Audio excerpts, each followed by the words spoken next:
মদ্যপান করছে এরকম মানুষের সঙ্গে কথাবার্তা খুব সাবধানে বলতে হয়, কারণ তাদের মুড মদের পরিমাণ এবং কতক্ষণ ধরে মদ্যপান করা হচ্ছে তার উপর নির্ভর করে। ফুপার তরল অবস্থায় তার সঙ্গে কথাবার্তা আমি বিশেষ বলিনি, কাজেই তরল অবস্থায় তার মেজাজ মর্জি কেমন থাকে তাও জানি না। ফুপা, আসবো?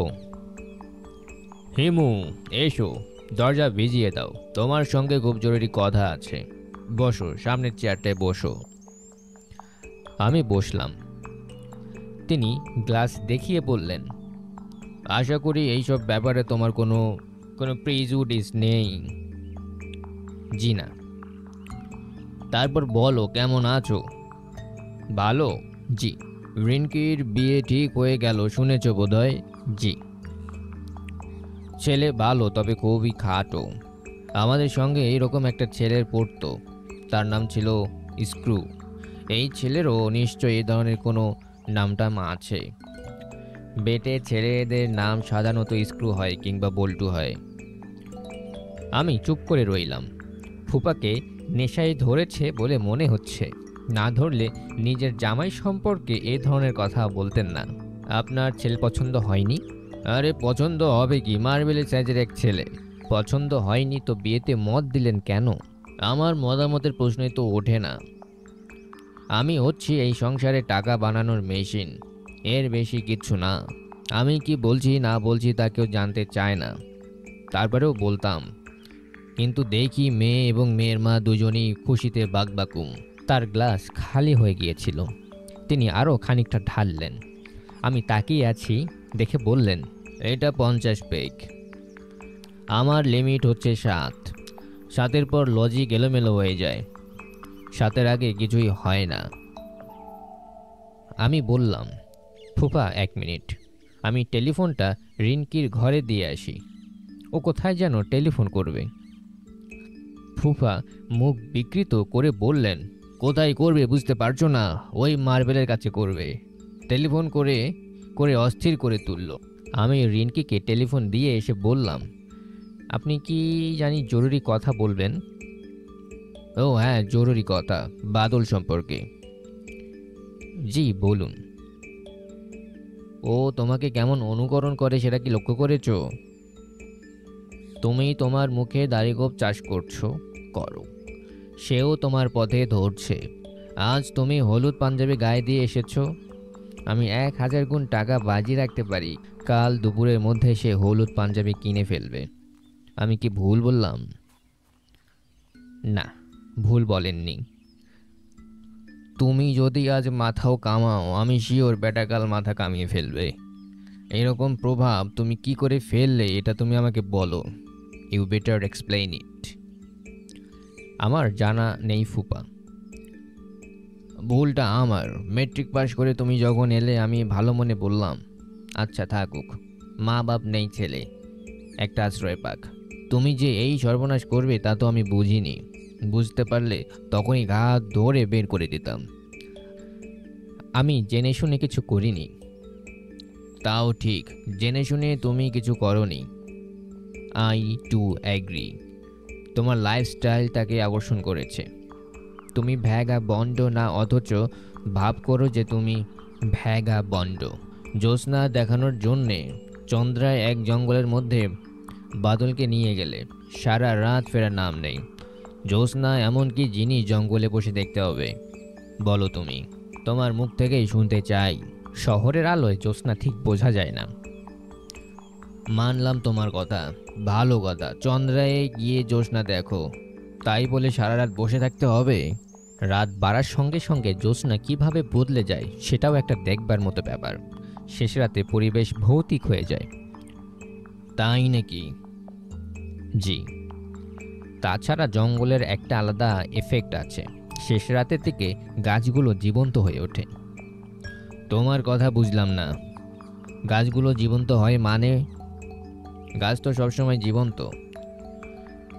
জি না, ওরা জীবন্ত তবে সুপ্ত। খানিকটা জেগে ওঠে পূর্ণিমা রাতে, তাও মধ্যরাতের পর থেকে। জঙ্গলে না গেলে ব্যাপারটা বোঝা যাবে না। আপনি একবার চলুন না, নিজের চোখে দেখবেন। 3 দিনের পরেই পূর্ণিমা। 3 দিন পরেই পূর্ণিমা। জি।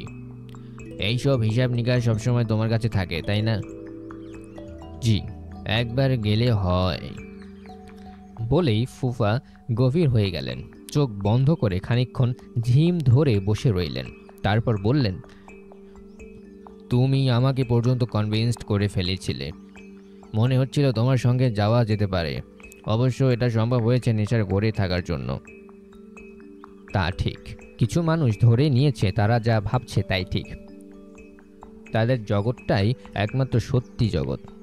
এরা রহস্য খুঁজবে না, এরা স্বপ্ন দেখবে না। চুপ করো তো। আমি চুপ করলাম। ফুপা রাগী গলায় বললেন, তুমি ভ্যাগা বন্ডের মতো ঘুরবে আর ভাববে বিরাট কাজ করে ফেলেছ। তুমি যে অসুস্থ সেটাকে তুমি জানো। ডাক্তার হিসেবে বলছি, তুমি অসুস্থ। You are a sick man.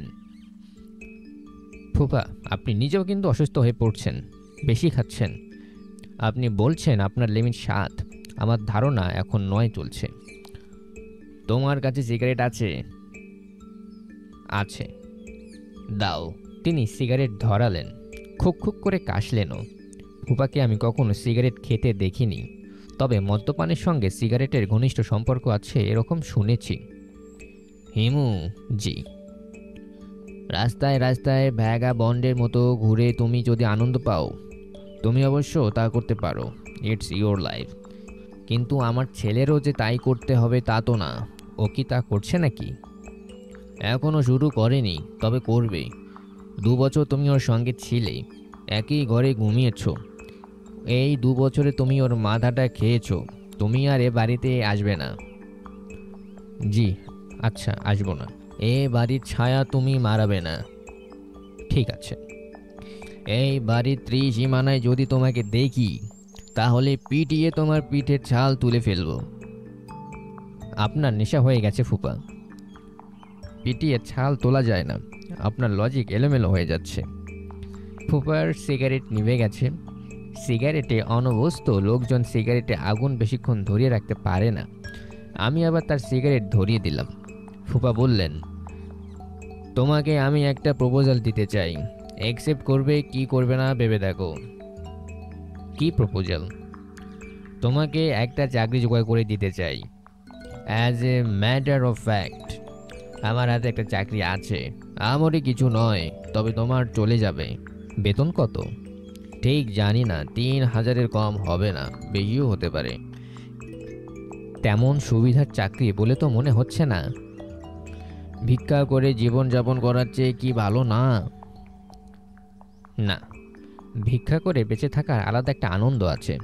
প্রাচীন ভারতের সাধু সন্ন্যাসীদের সবাই ভিক্ষা করতেন। বাউল সম্প্রদায়ের সাধনার একটা বড় অঙ্গ হচ্ছে ভিক্ষাবৃত্তি। এরা অবশ্য ভিক্ষা বলে না, এরা বলে মাধুকরী।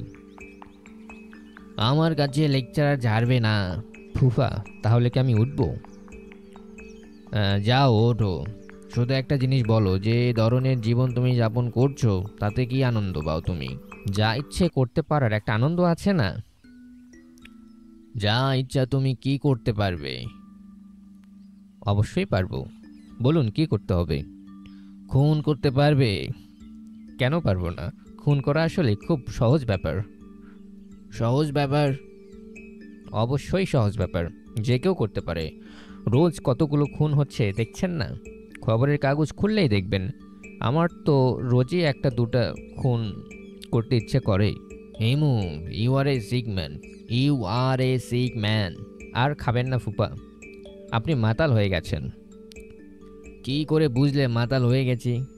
কি করে বুঝলে? মাতালরা প্রতিটি বাক্য 2বার করে বলে। আপনিও তাই বলছেন। আপনি বাথরুমে গিয়ে বমি করার চেষ্টা করুন, বমি করলে ভালো লাগবে। বলেই আমি চেয়ার ছেড়ে সরে গেলাম। বমির কথা মনে করিয়ে দিয়েছি, কাজেই ফুফা এখন হরহর করে বমি করবেন। হলোও তাই। তিনি চারদিক ভাসিয়ে দিলেন। ওয়াক ওয়াক শব্দে ফুপু ছুটে এলেন। তিনি তার সাজানো ঘরের অবস্থা দেখে স্তম্ভিত। ফুফাকে দেখে মনে হচ্ছে তার নাড়িভুড়ি উল্টে আসছে। হঠাৎ হয়তো দেখব বমির সঙ্গে তার পাকস্থলীও বের হয়ে আসছে। সেই দৃশ্য খুব সুখকর হবে না। আমি বারান্দায় চলে এলাম। রিনকি ছুটে এসেছে। বাদলও এসেছে। ফুপা চি চি করে বলছেন, সুরমা আমি মরে যাচ্ছি, ও সুরমা আমি মরে যাচ্ছি। বমি করতে করতে কোনো মাতাল মারা যায় বলে আমার জানা নেই, কাজেই আমি রাস্তায় নেমে এলাম।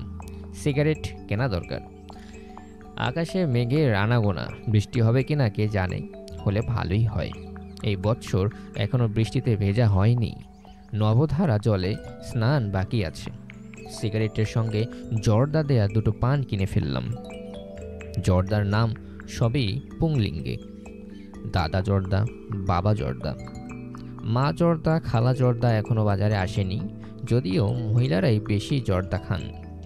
কোনো একটা জর্দা কোম্পানিকে এই আইডিয়াটা দিলে দেখলে হয়।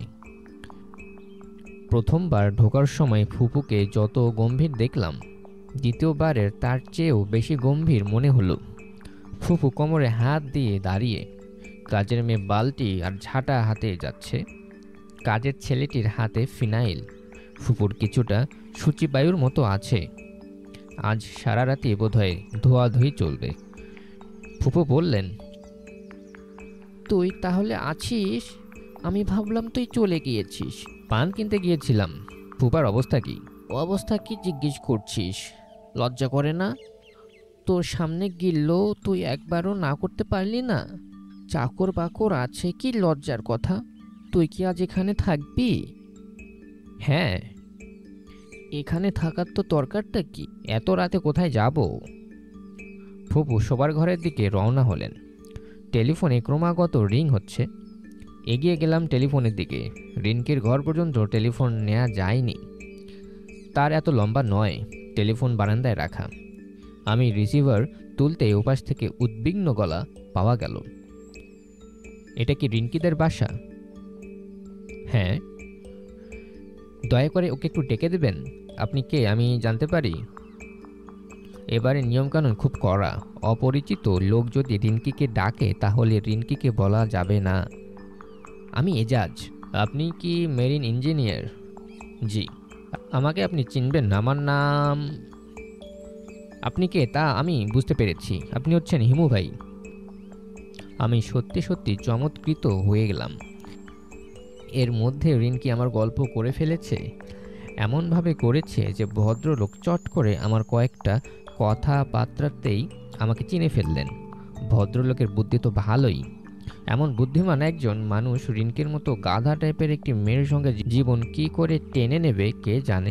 হ্যালো হ্যালো, লাইন কি কেটে গেল? না, কাটেনি। আপনি কি হিমু ভাই? হ্যাঁ। রিনকি বলেছে আপনার নাকি অলৌকিক সব ক্ষমতা আছে। কীরকম ক্ষমতা? প্রফেটিক ক্ষমতা। আপনি নাকি ভবিষ্যতের কথা বলতে পারেন, আপনি যা বলেন তাই নাকি হয়। আমি চুপ করেই রইলাম। এ জাতীয় প্রসঙ্গ এলে চুপ করে থাকাই নিরাপদ।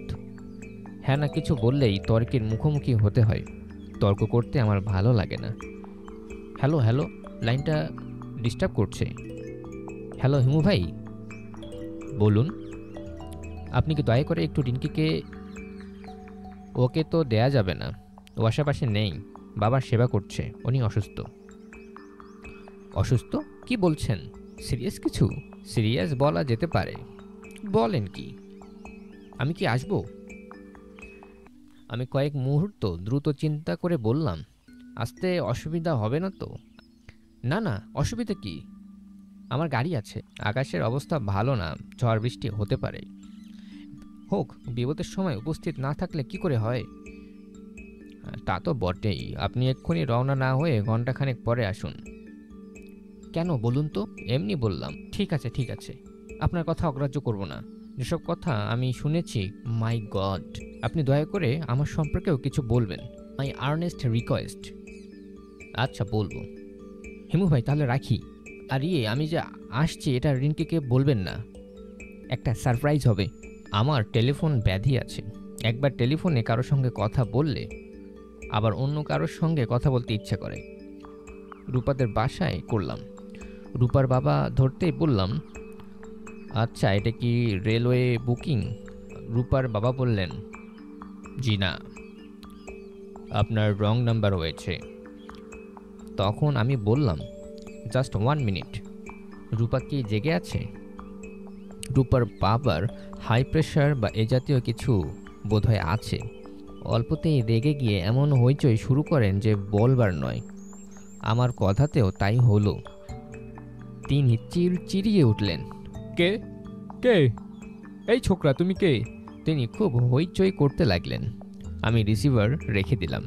রূপার বাবা নিশ্চয়ই সবাইকে ডেকে এই ঘটনা বলবেন। রূপার সঙ্গে সঙ্গে বুঝবে কে টেলিফোন করেছিল। সে হাসবে না রাগ করবে কে জানে। যেখানে রাগ করা উচিত সেখানে সে রাগ করে না, হাসে। যেখানে হাসা উচিত সেখানে রাগ করে। আমি 17-এ রিং করে জাস্টিস এম সুবাহানের বাসায় চাইলাম। সম্ভব হলে মীরা বা মীরুর সঙ্গেও কথা বলা যাবে। কি বলবো ঠিক করা হলো না। যা মনে আসে তাই বলবো। আগে থেকে ভেবে চিনতে কিছু বলা আমার স্বভাবে নেই। হ্যালো। কে, মীরা? হ্যাঁ, আপনি কে বলছেন? আমার নাম টুটুল। কে? অনেকক্ষণ চুপচাপ কাটলো। মনে হচ্ছে মীরা ঘটনার আকস্মিকতায় বিচলিত। আমার মনে হয় কথা বলবে কি বলবে না বুঝতে পারছে না। ভুলে গেছেন? ওই যে পুলিশের হাতে তুলে দিলেন। কোত্থেকে টেলিফোন করছেন? হাসপাতাল থেকে। পুলিশ মেরে আমার অবস্থা কাহিল করে দিয়েছে। রক্তবমি করছিলাম। সে কি কথা, মারবে কেন? পুলিশের হাতে আসামি তুলে দেবেন আর পুলিশ আসামিকে কোলে বসিয়ে মন্ডা খাওয়াবে? আমি তো আপনাদের কোনোই ক্ষতি করিনি। গাড়িতে ডেকেছেন, উঠেছি। তাছাড়া আপনারা টুটুল টুটুল করছিলেন। আমার ডাক নামও টুটুল। আপনি কিন্তু বলেছেন আপনার ডাক নাম টুটুল নয়। হ্যাঁ বলেছিলাম, কারণ বুঝতে পারছিলাম আপনি অন্য টুটুলকে খুঁজছিলেন, যার কপালে একটা কাটা দাগ। ওপাশে অনেকক্ষণ কোনো কথা শোনা গেল না। অন্ধকারে ঢিল ছুঁড়েছিলাম, মনে হচ্ছে লেগে গেছে। এটা একটা আশ্চর্য ব্যাপার। যা বলি প্রায় সময়ই তা কেমন যেন মিলে যায়। টুটুলের কপালে একটা কাটা দাগের কথা হঠাৎ মনে এসেছিল। ভাগ্যিস এসেছিল। হ্যালো, আপনি কোন হাসপাতালে আছেন? কেন, দেখতে আসবেন? বলুন না কোন হাসপাতালে। বাসায় চলে যাচ্ছি। ওরা বুকের এক্স-রে করেছে, 2টা স্টিচ দিয়েছে, বলেছে ভর্তি হবার কোনো দরকার নেই। আমি এক্ষুনি বাবাকে বলছি, বাবা থানায় টেলিফোন করবেন। আমি শব্দ করে হাসলাম। হাসছেন কেন? পুলিশ কি কখনো মারের কথা স্বীকার করে? কখনো করে না। আচ্ছা রাখি। না না, রাখবেন না, প্লিজ রাখবেন না। আমি টেলিফোন নামিয়ে রাখলাম। ঠিক তখন প্রবল বর্ষণ শুরু হলো। কালবৈশাখী ঝড়। কালবৈশাখী ঝড় সাধারণত চৈত্র মাসেই হয়। ঝড়ের নাম হওয়া উচিত ছিল কালো চৈত্রী ঝড়। দেখতে দেখতে অসহ্য গরম চলে গিয়ে চারিদিকে হিমশীতল হয়ে গেল। নির্ঘাত আশেপাশে কোথাও শিলাবৃষ্টি হচ্ছে। ছাদে গিয়ে বৃষ্টিতে ভিজবো কি ভিজবো না মনস্থির করতে পারছি না। রিনকি বের হয়ে এলো বাবার ঘর থেকে। তাকে কেমন যেন শঙ্কিত মনে হচ্ছে। আমি বললাম, রিনকি তুই একটু বসার ঘরে যা, কলিং বেলে বাজতেই দরজা খুলে দিবি। রিনকি বিস্মিত গলায় বলল, কেন? তোর জন্য একটা সারপ্রাইজ আছে। রিনকি নিচে নামার সঙ্গে সঙ্গে কলিং বেল বেজে উঠল। আমার মনটাই অন্যরকম হয়ে গেল। ঝড় বৃষ্টির মধ্যে দেখা হোক দুজনের, দীর্ঘস্থায়ী হোক এই মুহূর্ত। রিনকি দরজা খুলেছে, না জানি তার কেমন লাগছে। আমি বাদলের ঘরে ঢুকে শুয়ে পড়লাম। নদীটাকে আনা যায় কি না দেখা যাক। যদি আনতে পারি ওদের দুজনকে কিছুক্ষণের জন্য ওই নদী ব্যবহার করতে দেব। হেমু ভাই, তুই কি এখনো জেগে আছিস? রাতে আমার ঘুম হয় না। বলিস কি? ঘুমের ওষুধ খাই, তাতেও লাভ হয় না। 10 মিলিগ্রাম করে ফ্রিজিয়াম। আজ খেয়েছিস? না, আজ সারা রাত তোমার সঙ্গে গল্প করব। গল্প করতে ইচ্ছে করছে না। আয় তোকে ঘুম পাড়িয়ে দিই। ঘুমোতে ইচ্ছে করছে না, আজ ঘুমিয়ে থাক, কাল গল্প করব। ঘুম আসবে না বললাম, ঘুম এনে দিচ্ছি। নাকি তুই আমার কথা বিশ্বাস করছিস না? কি যে বলো, কেন বিশ্বাস করবো না? তুমি যা বলো তাই হয়। বেশ, তাহলে চোখ বন্ধ কর। করলাম। মনে কর তুই হেঁটে হেঁটে যাচ্ছিস, চৈত্র মাসের কড়া রোদ, হাঁটছিস শহরের রাস্তায়। হ্যাঁ, এখন তুই শহর থেকে বেরিয়ে এসেছিস। গ্রাম, বিকেল হচ্ছে, সূর্য নরম, রোদে কোনো তেজ নেই, ফুরফুরে বাতাস, তোর শরীর ঠান্ডা হয়ে এসেছে। হঠাৎ তোর সামনে একটা নদী পড়ল। নদীতে হাঁটু জল, কি ঠান্ডা পানি, কি পরিষ্কার। আজলা ভোরে তুই পানি খাচ্ছিস, ঘুমে তোর চোখ জড়িয়ে আসছে, ইচ্ছা করছে নদীর মধ্যেই শুয়ে পড়তে। নদীর ধারে বিশাল একটা পাকুড় গাছ। তুই সে পাকুড় গাছের নিচে এসে দাঁড়িয়েছিস। এখন শুয়ে পড়লি, খুব নরম হালকা দুর্বাঘাসের উপর শুয়েছিস, আর জেগে থাকতে পারছিস না। রাজ্যের ঘুম তোর চোখে। বাদল এবার আর বলল না। কিছুক্ষণের মধ্যেই তার ভারী নিঃশ্বাসের শব্দ শোনা গেল। এই ঘুম সহজে ভাঙবে না।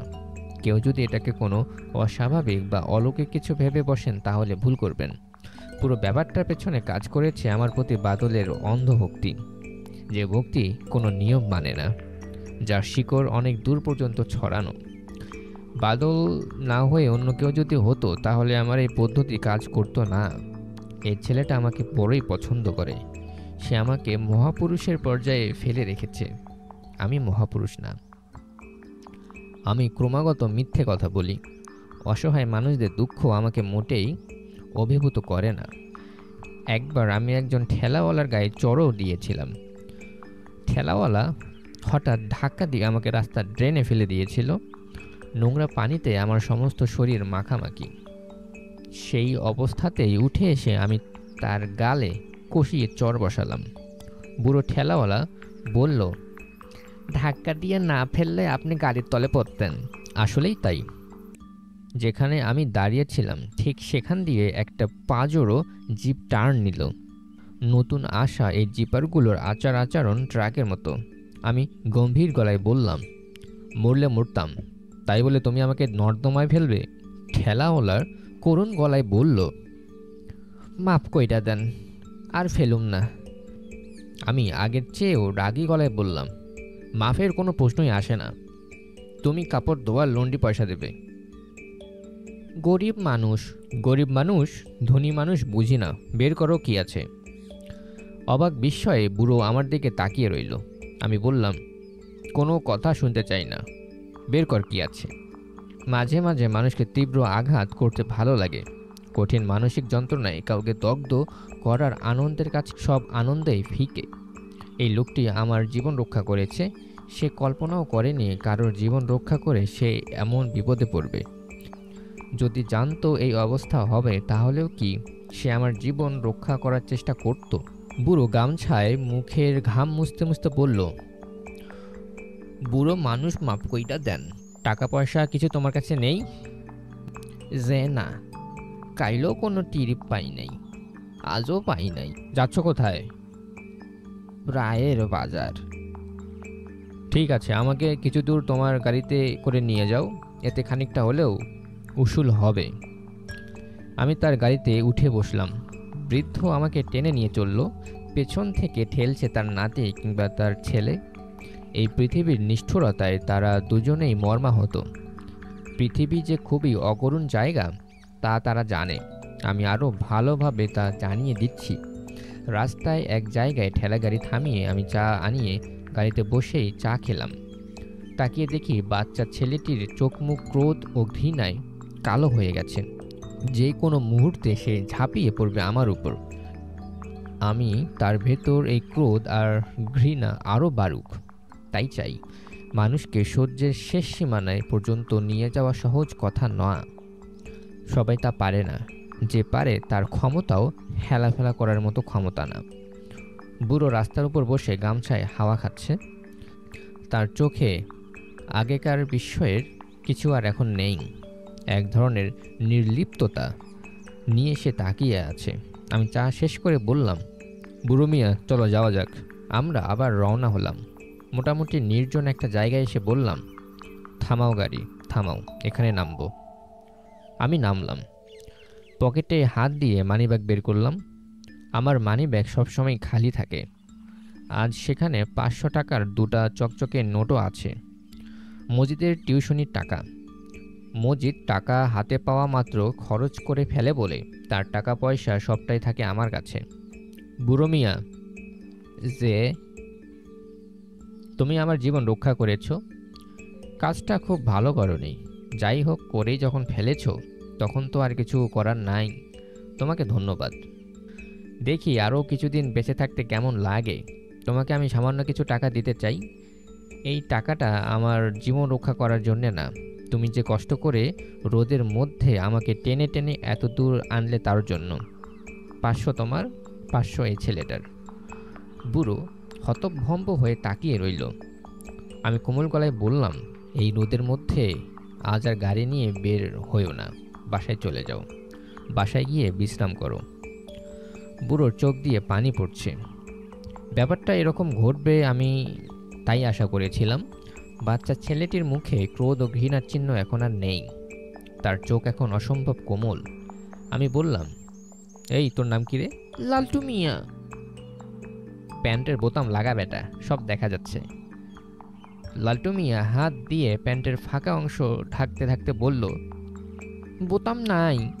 তাহলে তো সব সমস্যার সমাধান, হাত সরিয়ে ফেল, আলো হাওয়া যাক। লালটু মিয়া হাসছে হাসছে, বুড়ো ঠেলাওয়ালাও।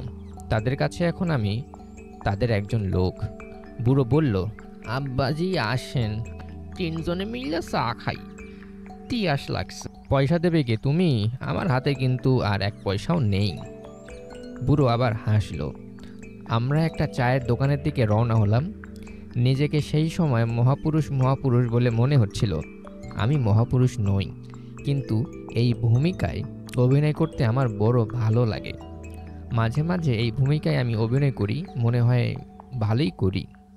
সত্যিকার মহাপুরুষরাও সম্ভবত এত ভালো করতেন না।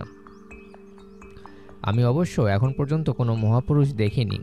তাদের চিন্তাভাবনা কাজকর্ম কেমন তাও আমি জানি না। মহাপুরুষদের কিছু জীবনী পড়েছি, সেই সব জীবনীও আমাকে আকৃষ্ট করতে পারেনি। টলস্টয় 13 বছরে একজন বালিকাকে ধর্ষণ করেছিলেন। সেই ভয়াবহ ঘটনা তিনি স্বীকার করেছেন। আমরা সবাই তো আমাদের ভয়ঙ্কর পাপের কথা স্বীকার করি।